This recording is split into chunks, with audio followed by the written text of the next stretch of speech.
The lights had barely hit the stage when Jimmy Kimmel looked Donald Trump dead in the eyes and ripped the mask off the entire night with one savage question. The same man who bragged about winning everything suddenly looked like he was about to lose control as Kimmel calmly asked whether the death of his ex-wife Ivana had been the most convenient accident of his life.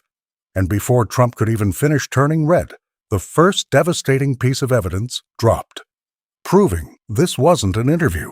It was a public execution. The studio was packed and buzzing with energy. Bright lights glared down from every angle, making the stage shimmer under the heat. This wasn't just another episode of Jimmy Kimmel Live. Tonight was something completely different. It was a special live broadcast from the famous Hollywood studio in Los Angeles. Jimmy Kimmel had invited President Donald Trump for what was supposed to be a rare, no-holds-barred conversation. The whole thing started as a crazy bet between the two men weeks earlier. Trump had agreed to appear, confident that Kimmel would stick to politics and avoid any personal or family questions. But from the moment the cameras turned on, everyone in the room could feel the tension crackling in the air. Jimmy Kimmel stepped to the center of the stage, mic in hand. He looked straight into the camera and grinned. Tonight, the man who swore he'd never answer personal questions just walked through that door. The crowd erupted.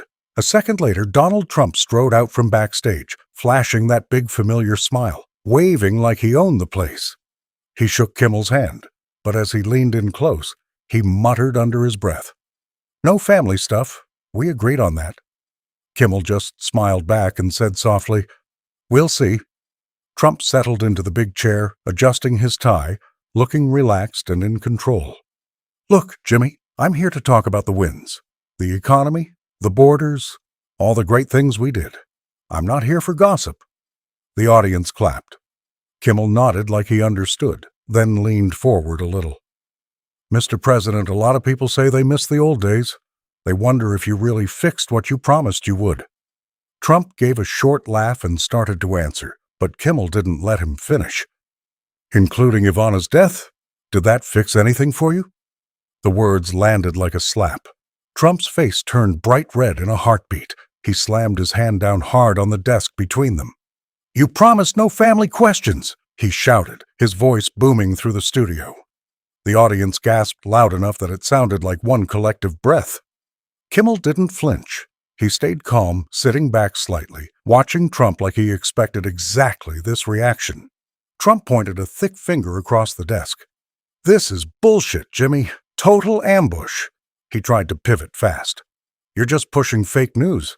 The same old lies from the left. Everybody knows it was a terrible accident." Kimmel shook his head slowly. "Answer the question, Mr. President, or I'll have to answer it for you." Trump's eyes narrowed. He jabbed his finger toward Kimmel. "You're finished, Jimmy. You just ended your own show tonight." The camera zoomed in tight on Trump's face, the vein pulsing in his forehead and a slight tremble in his hand as he gripped the arm of the chair. Trump kept going, trying to take back control. "I came here in good faith. I won the election. I fixed the country. And now you want to drag up some old tragedy for ratings." His voice rose higher with every sentence. Kimmel waited a beat, letting the anger fill the room. Then he said quietly but clearly, "You're the one who agreed to come on the show, Donald. You made the bet. Now the American people want straight answers." Trump let out a harsh laugh that didn't sound amused at all. "Straight answers? From you? Give me a break." But his usual swagger looked cracked. The confidence he walked in with was already slipping. He kept shifting in his seat, glancing at the audience like he was checking if they were still on his side. The tension sat thick between the two men. Kimmel stayed relaxed, almost friendly, while Trump looked ready to explode. Every time Trump tried to steer the conversation back to politics, Kimmel gently but firmly pulled it right back. "We'll get to the wins in a minute," Kimmel said. "But first, let's talk about what happened to Ivana, because a lot of people still have questions." Trump banged the desk again, louder this time. "There's nothing to talk about. It was ruled an accident. Case closed." His voice shook just a little. Jimmy Kimmel didn't waste any time. He looked straight at Trump and asked point blank, "How did Ivana really die, Donald?" Trump's eyes flashed with anger. "Google it! It was an accident," he barked back. Kimmel didn't even blink. Did her death benefit you? The deposition was the very next day. Trump shot up halfway out of his chair, gripping the microphone so tight his knuckles turned white. "Prove it or shut up!" he shouted, his voice cracking through the studio like a whip. The audience sucked in a sharp breath. A few people whispered, but most just stared, frozen in their seats. Kimmel stayed seated, calm as ever, watching Trump like he was studying a ticking bomb. Without saying a word, Kimmel picked up the remote and clicked it. The giant screen behind him lit up with a bright red calendar. Ivana's death date was circled in thick red ink, and right next to it, the very next day, was the scheduled deposition. The dates lined up perfectly. Trump's face twisted. He jumped up and stormed toward the screen, jabbing his finger at it hard. "That's coincidence! Pure coincidence!" he yelled, his voice booming off the walls. "You're reaching, Jimmy. This is desperate." Kimmel stayed cool. "Coincidence? Let's ask someone who was close to her." He hit another button, and a live video feed popped up on the screen. It was Ivana's former lawyer, looking serious and steady. The lawyer leaned toward the camera and said clearly, "2 weeks before she died, Ivana told me she feared for her life. She was worried about what might happen if she went through with the deposition." Trump spun toward the screen, eyes wide with rage. "Liar!" he screamed. "You're paid by the Democrats. This is all rigged." The lawyer didn't raise his voice. He simply held up a stack of papers and said, "I have the emails, Mr. Trump. Dated and signed. She was scared, and she told me exactly why." The studio went dead quiet for a second. You could hear the low hum of the lights. Trump's chest was heaving. He looked like he wanted to smash the screen with his bare hands. He turned back toward Kimmel, breathing heavy, and dropped back into his chair with a thud. His voice came out rough and shaky now. "This is an ambush. You set me up from the start." Kimmel tilted his head slightly and answered, "Ambush or justice?" That one word hit Trump like a punch. His face went even redder. He grabbed the microphone tighter, lifting it halfway like he was about to throw it across the stage. But he stopped himself at the last second. His hand trembled as he lowered it back down. "You think you're smart, Jimmy?" Trump growled, leaning forward. "Dragging this up now, after everything I've done for this country?" Kimmel didn't back down. "I'm not dragging anything up. The questions were always there. You just never had to answer them until tonight." Trump slammed his fist on the desk again. "I don't have to answer garbage like this. It was ruled an accident. Everybody knows that." But his words were coming faster now, almost desperate, like he was trying to convince himself as much as the audience. The camera caught every twitch on Trump's face, the sweat starting to bead on his forehead, the way his jaw clenched tight. He kept glancing at the big screen where the lawyer's feed was still live, like he couldn't believe what was happening. Kimmel let the silence stretch for just a moment, then said quietly, "If it was really just an accident, why does this make you so angry?" Trump pointed straight at Kimmel, his fingers shaking. "Because you're trying to destroy me with lies. That's why." The air in the studio felt electric. People in the audience were leaning so far forward some were almost out of their seats. No one was laughing anymore. Kimmel didn't give Trump any room to breathe. He clicked the remote again, and the big screen switched to a detailed 3D CGI model of Ivana's spiral staircase in her New York townhouse. The railings looked loose, wobbling slightly in the animation. A thick rug sat at the top step, clearly bunched up on one side. The camera angle on the model slowly rotated, showing exactly how someone could have moved that rug into position on the day she died. "Take a good look," Kimmel said. "This wasn't random." Trump exploded. "CGI can be faked," he roared, slamming both hands on the desk. "You can make anything look like whatever you want with that Hollywood crap." His face was flushed dark red now, sweat shining under the bright lights. He pointed aggressively at the screen. "That proves nothing. Absolutely nothing." Kimmel stayed calm and switched the feed. Now grainy surveillance footage filled the screen. 4 different camera angles from inside the townhouse, all time-stamped the exact night of the fall. "Watch this," Kimmel said. Every single camera went completely black for exactly 47 seconds. Right at the moment Ivana would have been on those stairs. The timestamps lined up perfectly. When the picture came back, the cameras showed the empty hallway and the staircase below. "Technical glitch," Trump snapped immediately. "Old houses have bad wiring. Happens all the time." But his voice was getting hoarse, and he kept shifting in his seat like the chair was burning him. Kimmel shook his head. "Let's hear from someone who was actually there that night." He gestured toward the side of the stage. A woman in her late 50s walked out from backstage, mic already in hand. It was Trump's former private chef. She looked nervous but determined as she faced the audience. "I saw a bottle of wine from your vineyard open that night, Mr. Trump," she said clearly. "Ivana never drank alone. She told me she was scared to drink anything you gave her." Trump jumped up and stabbed his finger toward her. "You're fired! Again!" he bellowed. The audience gasped, and a few people actually laughed in shock. The chef didn't flinch. She looked straight at him and answered, "I already quit the day after she died. I wasn't going to stay in that house another minute." Trump's mouth opened and closed once like he couldn't find the words fast enough. His eyes darted between the chef and Kimmel, breathing hard. Before Trump could recover, Kimmel reached under the desk and pulled out a real bottle of Trump Vineyard wine. He held it up so the whole studio could see the label. "This is the same vintage," Kimmel said. "Lab tests found trace amounts of a slow-acting sedative on the rug at the top of the stairs, enough to make someone dizzy and unsteady after one glass." Trump lunged forward and tried to snatch the bottle out of Kimmel's hand. "Give me that!" For a few tense seconds, the two men were locked in a tug-of-war over the bottle and the microphone stand between them. The audience erupted, some shouting, "Whoa!" and others yelling for them to stop. Cameras flashed from every direction. Kimmel held on tight, refusing to let go.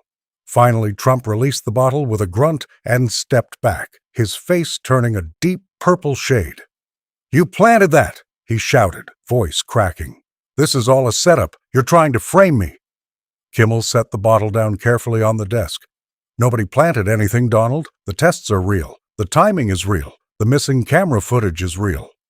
Trump stood there breathing heavily, fists clenched at his sides. He looked around the studio like he was searching for someone to back him up, but the faces staring back at him were a mix of shock and disbelief. "You're destroying lives with this garbage," Trump yelled, but the fire in his voice was starting to sound more panicked than powerful. Kimmel leaned forward slightly. "I'm not destroying anything. I'm just showing what was already there." The chef was still standing quietly at the side of the stage, watching everything unfold. Trump shot her one last furious look before dropping back into his chair with a heavy thud. Trump's eyes narrowed. He suddenly changed tactics, leaning forward with a nasty smile. "Fine. You want to play dirty, Jimmy? Here's yours." He yanked his phone out of his jacket pocket, tapped the screen a few times, and held it up to the microphone. His voice boomed through the studio as he read an old text message out loud. "Hey, Ivana, you looked amazing at the gala last year. Trump doesn't deserve you." Trump looked straight at Kimmel. "That's you, Jimmy. Kissing up to my ex-wife right before the divorce. How's that for hypocrisy?" The audience gasped loud. A wave of shocked whispers rippled through the seats. Phones lit up as people tried to record the moment. Kimmel just smiled calmly and shook his head. "Old news, Donald. That was years ago. Now let's talk about new evidence." The quick brush-off seemed to piss Trump off even more. His face twisted as he shoved the phone back into his pocket. Kimmel didn't wait. He hit a button on the control panel. A new audio file started playing through the studio speakers. It was Ivana's voice, clear, real, and unmistakably hers, recorded just 3 days before she died. "If anything happens to me on those stairs, it won't be an accident," she said, her tone low and scared. "Donald knows exactly what he's doing." The words hung in the air like smoke. The entire studio went dead silent. Trump froze completely for 3 long seconds. His mouth hung open. Then he exploded. "That's AI, fake!" he screamed, slamming his fist on the desk so hard the microphone jumped. "You made that up. Everybody knows deepfakes are everywhere." Kimmel looked him right in the eye. "FBI lab already verified it, Donald. Voice print matches. Want to hear part 2? Before Trump could answer, Kimmel played the next clip. Ivana's voice continued, even more urgent. "He keeps talking about the stairs like it's funny. I'm not laughing anymore." Trump shot up from his chair like he'd been electrocuted. He stormed straight toward Kimmel's desk, face purple with rage. The two men ended up standing inches apart, microphones bumping together with a loud clack. Trump jabbed a finger right at Kimmel's chest. "You're destroying the country with this garbage," he shouted, spit flying. "This is treason. You're tearing down everything we built." Kimmel didn't step back. His voice dropped low but cut like a knife. "No, Donald, you destroyed her first." The words landed hard. For a split second, Trump's eyes went wide with pure fury. He pulled his arm back like he was about to swing at Kimmel. The audience screamed. Two security guys rushed in from the side of the stage, ready to jump in. Trump spun toward them and bellowed, "Back off! I don't need your help!" The guards stopped but stayed close, hands ready. The whole studio was on edge. People were half standing in their seats. Trump's chest heaved as he glared at Kimmel, their faces so close they could almost feel each other's breath. Kimmel stayed steady, eyes locked on Trump's. "You can threaten me all night," he said quietly, "but that recording is real. Ivana was terrified of you." Trump's hand twitched again, but he didn't throw the punch. Instead, he shoved the microphone stand hard, making it wobble between them. "You think this makes you a hero?" Trump snarled, voice shaking with anger. "You're just a late-night hack trying to get ratings off my name." Kimmel tilted his head slightly. "Ratings? This isn't about ratings anymore. This is about what really happened in that house." The tension between the two men crackled like electricity. Trump looked ready to explode any second, while Kimmel refused to back down even an inch. The chef and the lawyer's faces were still visible on the side screens, watching everything in stunned silence. Trump glanced at them, then back at Kimmel, breathing heavy. Kimmel stood up slowly and walked around the desk, stepping closer to Trump. His voice dropped to almost a whisper, calm and steady. "You still think I'm lying, Donald? Ivana will tell you herself." Trump let out a harsh laugh and sneered. "She's dead, genius. What kind of sick game are you playing now?" The words came out cocky, but his eyes showed a flicker of unease. The audience leaned forward, the whole studio hanging on every second. Kimmel didn't answer with words. He simply nodded toward the control booth. The lights in the studio dimmed slightly. The big screen behind them went completely black for a moment. Then a life-size 3D hologram of Ivana Trump materialized right in the middle of the stage, standing between the two men. It was built from real old footage mixed with verified voice tech. She looked almost solid under the lights, wearing the same outfit from one of her last public appearances. The audience gasped loud, some people covering their mouths. Ivana's voice came through the speakers, clear and strong, exactly as she had sounded in life. "Donald," she said, looking straight at him, "you pushed me. You told me the stairs would look like an accident if I didn't back off on the deposition." The words hit the room like a thunderclap. Trump stumbled backward, crashing into his chair. His face went ghostly white, all the color draining out in an instant. He gripped the edge of the desk to steady himself, mouth open but no sound coming out at first. The hologram Ivana took one slow step forward, her image sharp and steady. "You said no one would question it, that it would just be another tragic fall." Trump shook his head violently, finally finding his voice. "This is sick!" he screamed, lunging toward the hologram. He swung his arm wildly through the air, trying to slap the projection away, but his hand passed right through it. "Turn it off! Turn this goddamn thing off right now!" His voice cracked with raw panic. The hologram didn't flinch. Ivana's eyes locked onto Trump's. "The world knows now, Donald," she said calmly, her voice echoing through the silent studio. "They know what you did." Trump spun around, breathing hard, and pointed straight at Kimmel. His voice broke as he shouted, "I'll sue you into oblivion. I'll bury you in this network. You'll never work again." Kimmel raised his microphone and pointed it directly at Trump like a weapon. His tone was ice cold. "Then sue me on live TV, right now." He held the mic out toward Trump's face. "Go ahead, tell the whole country how you're going to sue me for showing the truth." The studio went dead silent.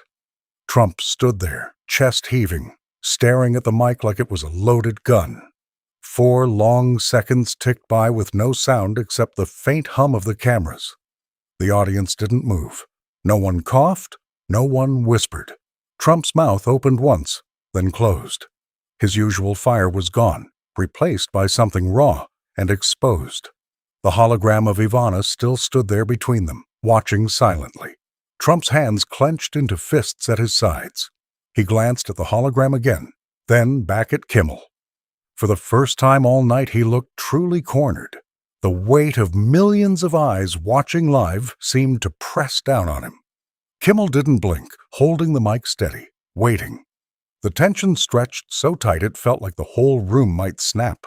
Finally, Trump took one shaky step back, still breathing heavy. The hologram Ivana's voice came one last time, soft but clear. "It's over, Donald." That line broke something in him. His shoulders slumped for a split second before he straightened up again, trying to pull his old tough guy mask back on. Kimmel lowered the mic slightly but kept his eyes locked on Trump. Trump's face twisted with pure rage. He grabbed the microphone with both hands and hurled it hard onto the studio floor. The loud, metallic crash echoed through the entire room like a gunshot. "You just ended your career, Jimmy," he shouted, pointing straight at Kimmel. "You're finished! Done!" Without another word, he spun around and started storming toward the side exit, his shoulders stiff and his steps heavy. Kimmel stayed completely calm. He walked over, bent down, and picked up the microphone from the floor. He brushed it off once and spoke into it clearly, his voice steady. "Donald, she just told the truth." Trump froze at the edge of the stage, right by the exit door. He stopped mid-step and slowly turned his head back toward Kimmel. His face was twisted, red and ugly with anger and something deeper. "You'll pay for this," he growled, his voice low and shaking. "Mark my words, you'll pay." The words came out like a threat, but they landed heavy in the silent studio. Then Trump turned away again and pushed through the door. The heavy studio exit slammed shut behind him with a loud bang that made half the audience jump. The sound rang out for a second before everything went quiet. Kimmel stood alone in the center of the stage, holding the mic. He looked straight into the main camera and said, "That's not how the night was supposed to end, but it's how the truth begins."